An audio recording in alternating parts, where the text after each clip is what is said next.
پھٹی پرانی جیکٹ، برف سے ڈھکے پہاڑ، سخت سردی، ہزاروں فٹ بلندی پر دشت بیاباں میں اکیلا مسافروں کی خدمت کرنے والا یہ مسیحا شندور کا رہائشی ایک ہاتھ سے معذور محمد علی ہے، جو گرمی میں دھوپ کی تیز تپش ہو یا سردیوں کی سرد راتیں، یہ گلگت بلتستان اور چترال کے مسافروں کی خدمت کے لیے موجود رہتا ہے۔ گزشتہ 26 سال سے محمد علی ایک ہاتھ سے معذور یہاں زندگی بسر کر رہا ہے۔ ہمیں اللہ پاک ایک حکمت دیے، ہم ایک ہاتھ سے سب کام کر سکتا ہوں، اللہ پاک کا لاکھ بار شکر ہے، ہمیں کوئی فرق نہیں پڑتے۔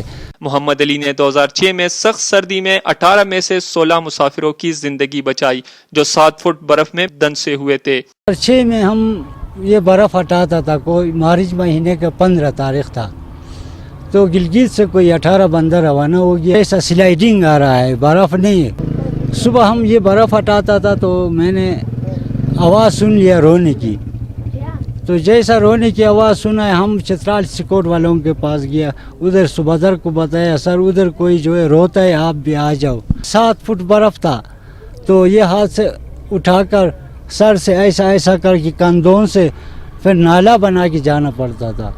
پھر ہم لوگ ایسا کرتے ہوئے 4 بجے ان لوگوں سے ملا۔ محمد علی مسافروں کی خدمت کرنا اپنا پیشہ سمجھتا ہے۔ محمد علی کا کہنا ہے کہ شندور میں آکسیجن کم ہونے کی وجہ سے مسافروں کو مشکلات پیش آتی ہے، جن کی مدد کے لیے محمد علی اپنی مدد آپ کے تحت ضروری ادویات رکھ کر مسافروں کی مدد کرتا ہے۔ محمد علی نے حکومت سے مدد کی اپیل بھی کی ہے کہ اگر ادویات مہیا کی جائے تو مسافروں کی کافی حد تک مدد ہو سکتی ہے۔ سید فرحان شاہ، پختونخوا ریڈیو، مردان۔